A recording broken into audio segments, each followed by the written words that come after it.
we're going to do some questions, and so we'll leave the majority of the time open for that. But I am so excited to be here and get to be part of this program and what Mike has been working so hard over the last several months to put together. I actually met Mike Rogers right here, and a few people around the room were part of that event. We did a roundtable specifically on workforce development, and we were sitting there, and this guy just wouldn't stop talking. He kept going and kept going, but he actually had a lot of important, knowledgeable things to say, and we walked out of there, and I said, we're going to hire him. I don't know for what. I don't know how we are going to convince him to leave the private sector and come work for the state, but I walked out of that room and I said, we have to have Mike Rogers helping us lead this effort.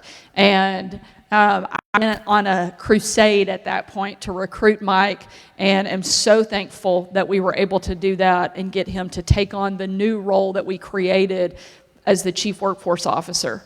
There is very little that is more important in our state to help us drive economic development, economic growth, than building a skilled, qualified workforce.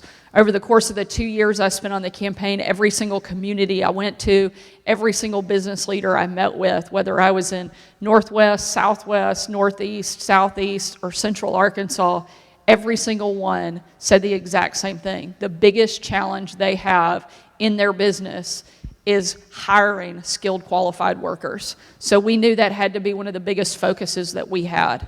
Starting first with education, that was one of the biggest priorities I had during this last legislative session, and will continue to be the biggest priority I have, hopefully as 8 years as Arkansas's governor. Because to me, there's no greater way that we can build that workforce than by creating a solid foundation through education. So we've taken aggressive, bold, transformational steps over the course of the last several months to make sure every student in the state of Arkansas has access to a quality education. And now we want to help them get into the right work, into the right career, putting those kids on a pathway to prosperity versus being dependent on the system forever. And with the work that Mike is doing, we know that we can accomplish that. And so we're glad that you're here today. We're glad that you're going to help be part of helping us, because this is not something government can fix on its own. This is not something that government can wave a wand and make better. This takes everybody coming together. It takes the business industry, the community leaders, our educators, and government coming to the same table and working together to address this problem. I think Arkansas can set the standard. I think we can create the blueprint of how workforce development is done correctly, and that happens with each of you here in this room today. So I'm very thankful for your willingness to be here and be part of our efforts to really put Arkansas on the map when it comes to workforce development. So thank you, and with that, I will happily open it up and take some questions. And I also want to say a huge thank you. We've got a number of our legislators that are here. Senator English, who was doing work on workforce development and education long before it was cool. The very first time I met with her during the campaign, she was pulling literally folders and folders and these huge spreadsheets that spread across about 6 of these tables put together from the back of her car to show me all the things that we were going to do. And we're very excited for her efforts, but there are a number of other legislators around the room. If you guys don't mind just standing up so that we can recognize you and thank you for the work that you're doing, because none of the things that we were able to do this last session would have been possible without the leadership of these guys.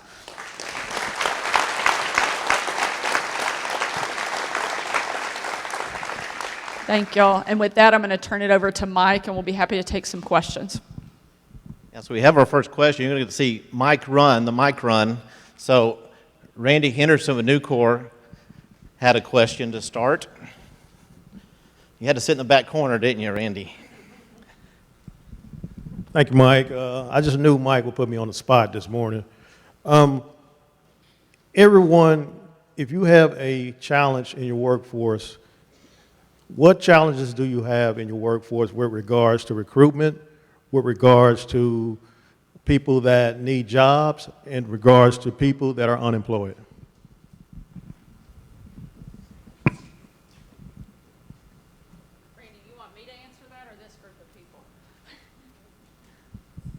kidding. So just want to make sure I understand the question correctly. You're asking what are the challenges that we have for recruitment? I think one of the biggest things certainly that I've heard, and obviously this room probably knows better, and different industries are going to have different problems, but so many of the kids that show up, and even adults, they're completely unprepared and unable to take on tasks that are given to them. One of the things that I met with and took a tour of a pretty large-scale manufacturing business down in South Arkansas, they told me that one of the tests that they give is to point out 3 different measurements using a ruler. And they're very basic. I mean, it was like, can you put, 2 inches and show me? And they give them a ruler and ask them to measure it out. They said 9 out of 10 students that come that are graduates from high school cannot do that.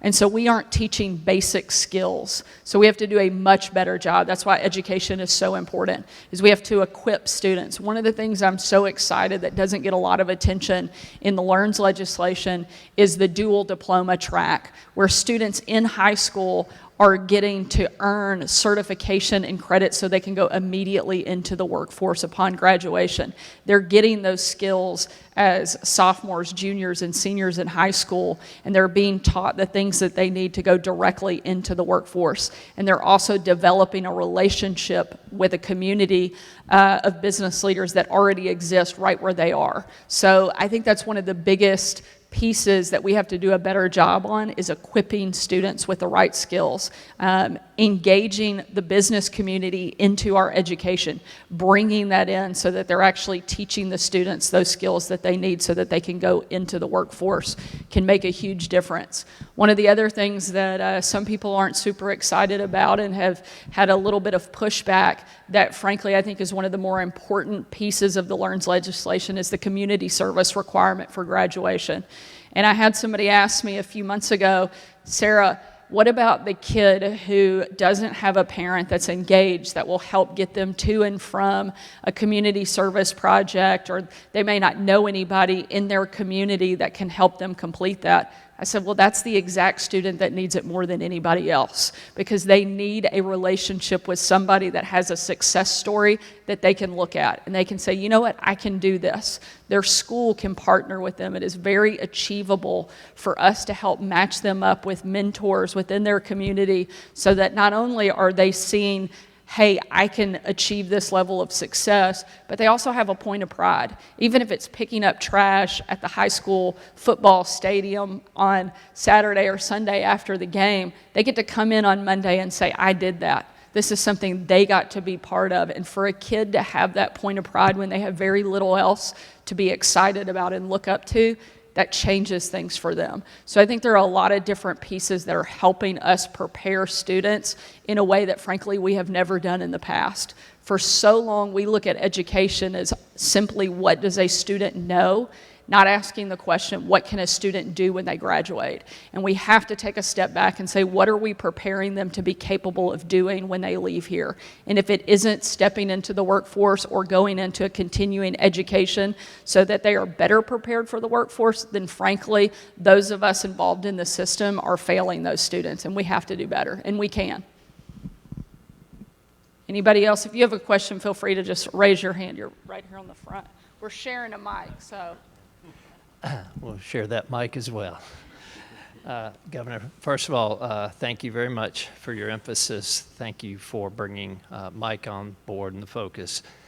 Just a little more specifically about state government from your perspective, how can you bring the resources of state government in your administration to addressing these particular needs?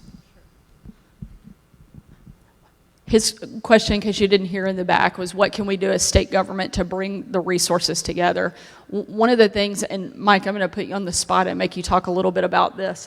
My guess is you're going to walk the group through some of this here in a little bit. But one of the things that Mike has been working around the clock on is an online resource center so that you can see in one location very easily, number one, what jobs are available right there in your backyard. What does it pay? And what do I need in order to get it? And it's something that an employee, an employer, all can go to, and it will be an easy to follow, easy to understand system so that we're bringing all of the different elements to the same location and making it very user-friendly. I think it's one of the things that will be a great resource tool for both individuals looking for work, but also employers seeking to hire. And that's something that will help us bring all of those resources to one location. It also allows us, if an employer says, I need 100 of a certain type of worker, we can easily help pull what we have available, people that are looking for work, specific things like that, so that we can work directly with the business community to help address a need. We can also then look at working with a high school or a technical center, much like the one we're standing in, a training facility. If there's a new company coming in, we can partner with them to help train those individual workers so they can go straight into the workforce using that resource center. So Mike, if you don't mind, can you give a little bit more color and breakdown to what you guys have been working on and the timeline too for the launch? I love to put the pressure on in front of a large crowd of people so that it happens faster. You know, it's been amazing, the orchestration of the Workforce Cabinet, which we'll get to soon, but the heavy lifters in the room, the people have been working tirelessly to bring together a vision, an idea, a strategy to serve Arkansans has been amazing. It started with the idea of eHarmony meets Indeed. Many of you have heard me say that already. Then I came back with, what if Google Maps meets Netflix, and it's a one-place, single sign-on portal, front place facing, that I can get this navigation, 6 clicks or less to an answer. So we haven't released the name yet. Are we going to keep them in suspense? We want to... You named it. Well, what if they don't like it? Now it's now I feel like they have to. They're going to love it. They're going to love it. So it's called Launch, and we want to launch people into the workforce, and I think it's going to be a really great part of our process. And I'm glad that you mentioned the Workforce Cabinet, because I did not do that earlier. And I think that's one of the other ways that we're bringing all the elements together. One of the things we noticed very quickly upon stepping into state government is that we have a lot of different divisions within state government that are specifically tasked with helping on workforce development. And I asked how often they met and was looking to get this report of all the different things that they're working on together. And when I asked that, the guy I was talking to said, well, we've never sat down together.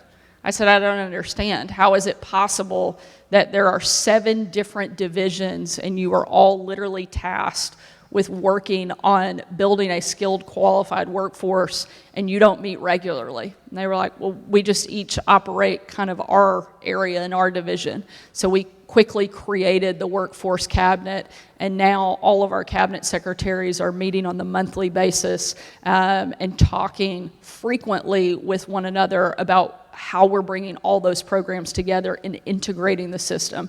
We were functioning so much in silos that we were duplicating efforts. We didn't know what was working and what wasn't working, and now we have a much more streamlined, efficient process that Mike is helping lead, and several members of our Workforce Cabinet are here today, and we have some of the best and brightest people, both from the private sector and from public service, that are coming together and helping us address this problem. So I'm really thankful for their commitment and the work that they're doing. Randy, I said I wasn't going to call on you. So if anybody else has a question, we'll be... I'm kidding. Governor, again, let me amen what Danny said. Thanks for being here and all the leadership and the effort, especially with Mike's leadership. A big part of the challenge that employers face, all we hear from members is the people that I see and that are candidates fall short very often. It's tough to hire, as you've heard those stories time after time. Our labor force participation rate is running about 5.5 to 6 percentage points below the national average. To me, this is one of the root causes of the supply problem. The demand is there. The supply is what we've got to work on. Is there any effort, I know there is, or conversations going on with some of the health and welfare agencies that meet those people who are on the sidelines with benefit programs and all that kind of stuff. Is there any activity or way to sort of connect the supply with the demand that would get at that participation rate? There are certainly some things that we can do, and one of the things that we've been pushing for, and Secretary Putnam, who runs DHS, is here and part of the workforce cabinet. And one of the areas that we are aggressively leaning into are workforce requirements for people that are on government assistance and programs. And when we have able-bodied individuals, they should be participating in the workforce of our state. And so we've applied for a waiver through CMS to pursue that. We feel very confident. I know it's been done in the past, but Arkansas is actually poised to, and I may put Secretary Putnam on the spot because she spent a lot of time researching and working for us to find a new way to apply for that waiver, and we feel like we have done that in a very creative and different way that puts us on much better footing. Secretary Putnam, if you don't mind just kind of giving a breakdown, but I think that we're always looking for ways to do that, and that's one of our best places where I think we have the ability and some leverage to pull some of those able-bodied individuals off the sidelines and put them into the workforce. So if you don't mind just giving a little more detail. I didn't know I signed up for a speaking part, but I'm Christy Putnam. I'm Secretary of Department of Human Services.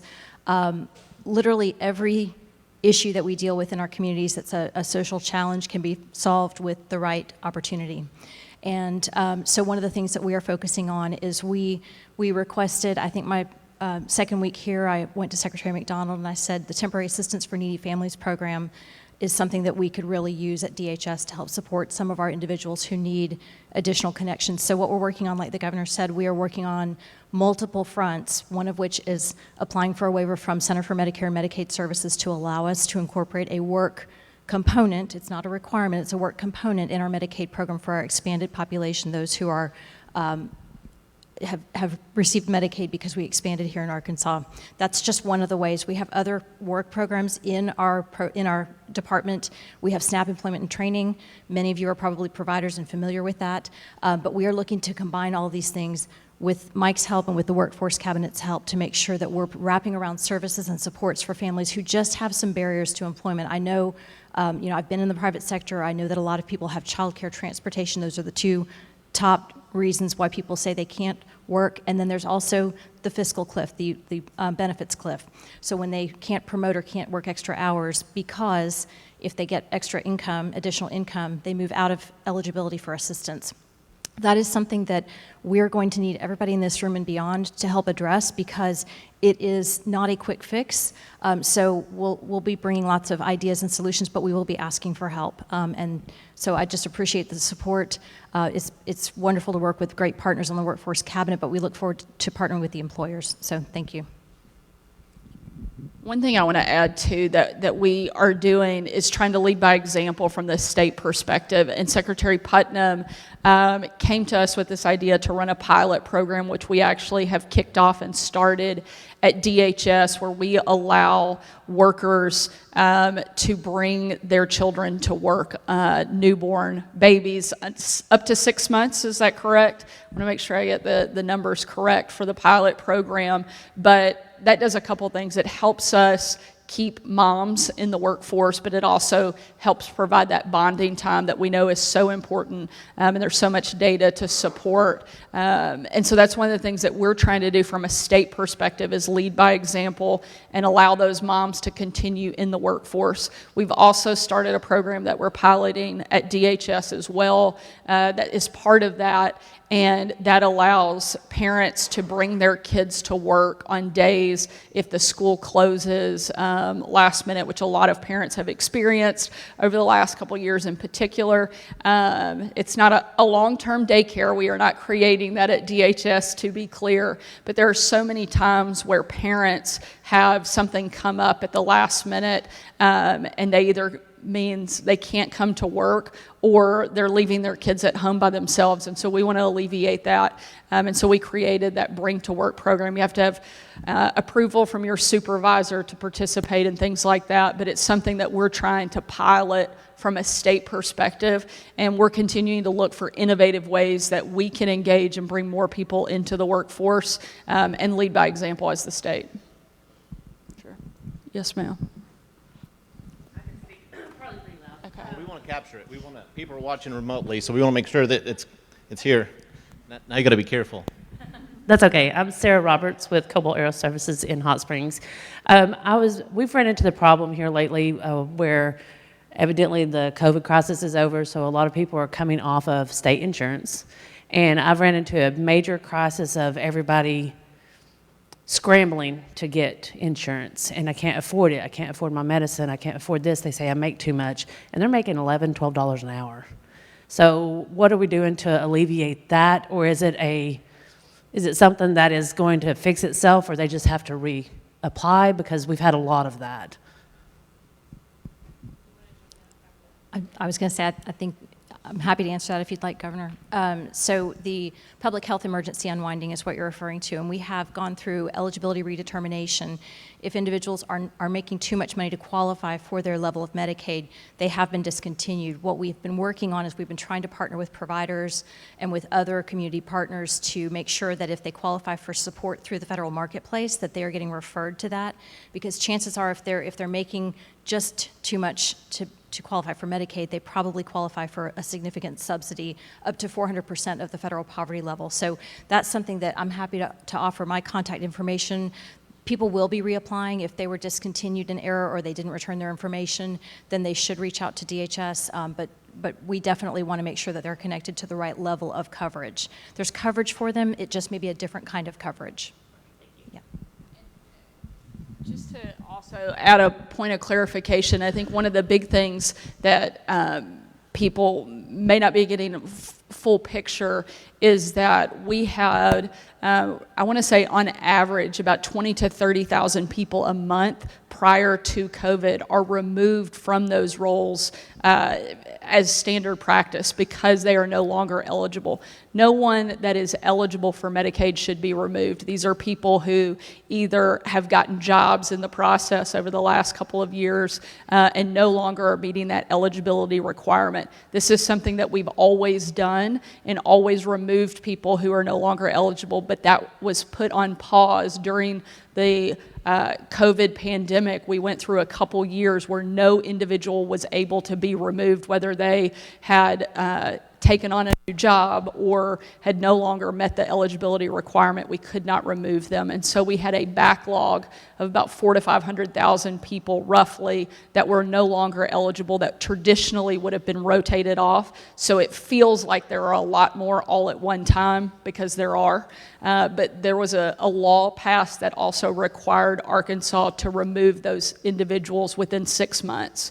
And so DHS has been working around the clock to put out notification to those individuals that they would be removed, but if they felt that was a mistake, they could reapply, and there were a lot of different processes and points of contact attempted to make sure anybody that was eligible still received care. And if you know, as the Secretary said, there are a lot of different pathways. Even if it's not Medicaid, there are a lot of other options that we can help facilitate through DHS if they still need assistance. Sure. Yes, sir. Walk that back there to you. Thank you for meeting me halfway. Yes. Thank you for having this. My name's Chris West. I own a plumbing business, 34 years in the trade, so I'm here to represent skilled trades, also representing Plumbing, Heating, Cooling Contractors Association of Arkansas, which has newly been formed. My question is, my business model, to frame the question, my business model has been to recruit young kids out of school. I've had to mainly draw in the first 20 years probably from homeschool programs because there was this wall in the public education system. It's been my goal to basically recruit young kids, give them a trade, mentor them into life, make it to where they can have a lifelong career for me with all the benefits that the white-collar world enjoys, and we've achieved that. So my question is, what can we do to re-educate the educator that skilled trades is not a second choice?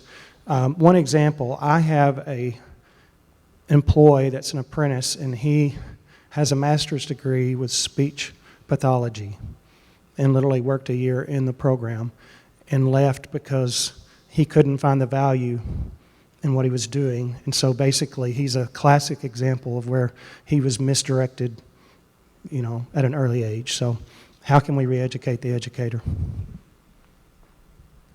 First of all, if you could give your number out to everybody in the room, because anytime you really need a plumber, it's very hard to get them to show up. So I feel like you have a pretty captive audience for business right here, but I think you pose a really great question and certainly a problem that we have allowed to build exponentially over the last several decades. For so long, we kind of pushed, frankly, what I think is a lie to so many kids. Most of the people in this room were raised to think that if they somehow didn't go and get a 4-year degree, they were less than, when nothing could be further from the truth. We have to change the way that we are talking about opportunity that exists right here in our own backyards, whether it is that skilled trade in plumbing, electricians, manufacturing. There are so many incredible pathways for students that don't require a 4-year degree. Putting those apprenticeship programs, that dual diploma track that we're trying to implement into high schools all across the state, those are the types of things that I think we will see a real difference. But letting kids know that there are a lot of different ways to build a career and be successful is really important. One of the things I talk about a lot too is we have to put it in terms that kids understand. You start trying to talk to a 15, 16, 17-year-old kid about their 401k and the benefits and things like that, you've lost them. You start talking to them about the fact that they may be able to own a boat and have season tickets to the Razorbacks, you all of a sudden have their attention. And I think putting it in terms that make sense to kids is something that we have to do a better job on. And that's one of the things that we're trying to do. And I think that's one of the places where Mike is really going to have a lot of opportunity, is those partnerships with junior high and high schools around the state, helping people understand the various opportunities, but not just what exists, but helping them build a pathway to get there too. And partnering with people like you who are willing to take on and train those kids is going to be what I think makes a long-term difference. I think we got time for a couple more questions. Yes, ma'am.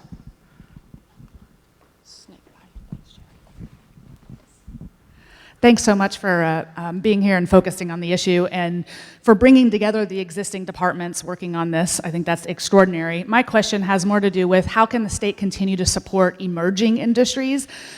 Industry moves quickly and new things are always on the forefront, and right now I feel like it's landing on nonprofits who are working well with OSD and others, but how can the state help to support that in terms of helping to create the career progressions, link them to training opportunities, help the employers know they don't have to always train completely internally?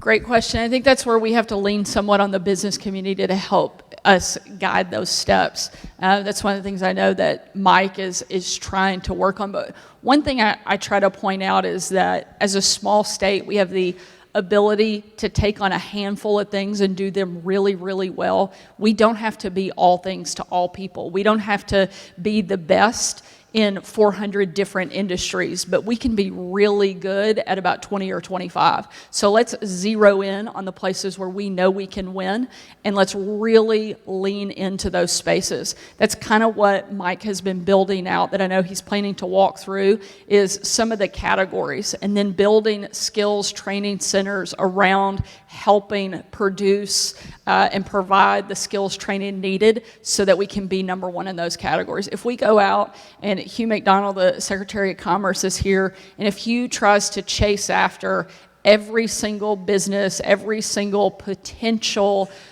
company anywhere on the globe, we'll never land anything. But if we decide there are a handful of places where we have the right to win, and we're really aggressive, and we build the skilled training centers around those areas, then I think we have the ability to really transform our success story.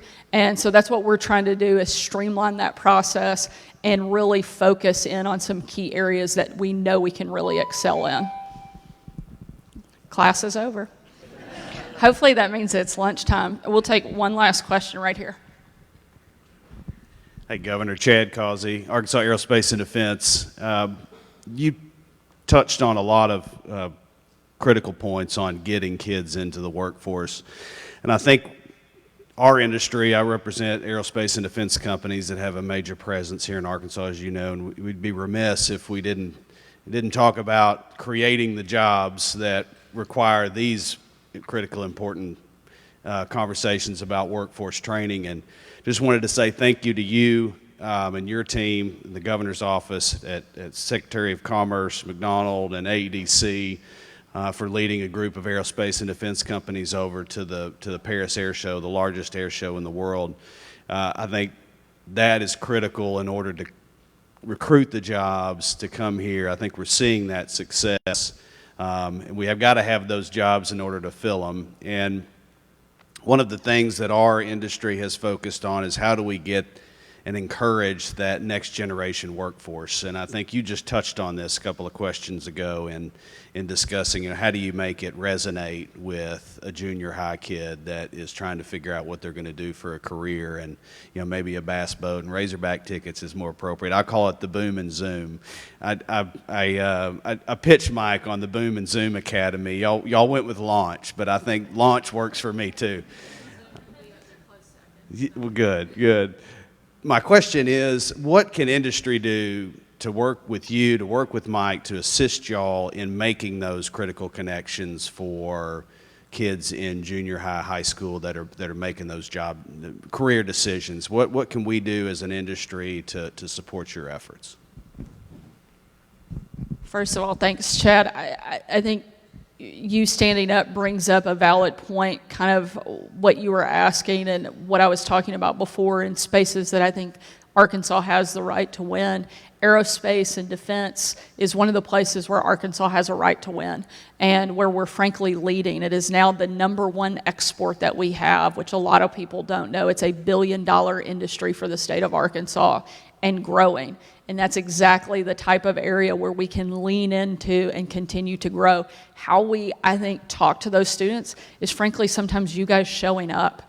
I know, Randy, you guys have done a lot, and through Be Pro, Be Proud, y'all have gone around and shown kids and let them come in and play with simulators and see what a job actually looks like. But showing up, I think, is half the battle. So many kids have no idea what opportunities exist. And so that's one of the reasons we're trying to build these partnerships, so that not only do kids know what their life can look like with the paycheck that they can earn, but they also have hands-on experience and the ability to talk to somebody who is leading in that industry, that they can see that as somebody who's part of their community, and they know what that looks like for them in a town like El Dorado or Smackover or Paragould. They get to see it firsthand.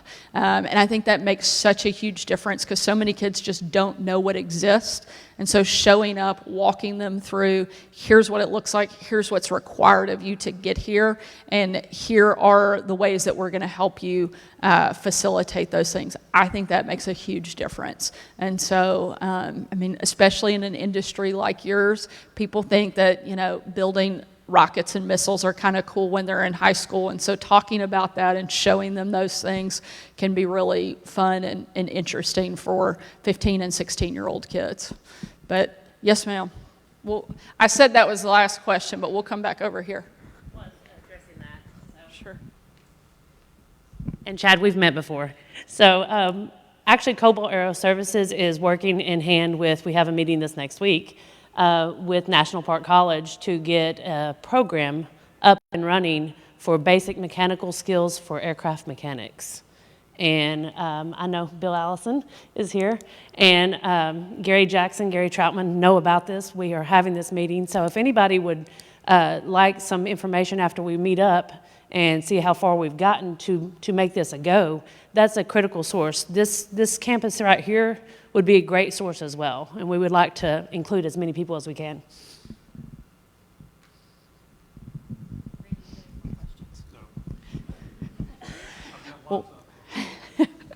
I want to say again, thank you so much for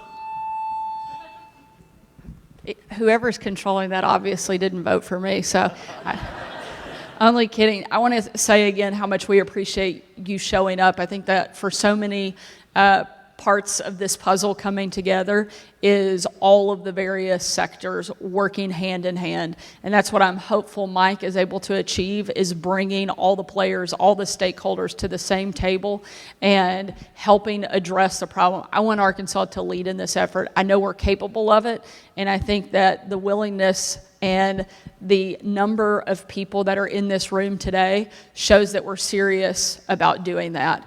And with each of you participating and being willing, I think we can really put ourselves on the map for what true workforce development looks like and how to do it right. So thank you for being here. Thank you, Mike, for your leadership, to all of our cabinet, and to each of you for showing up. So thanks so much for being here today.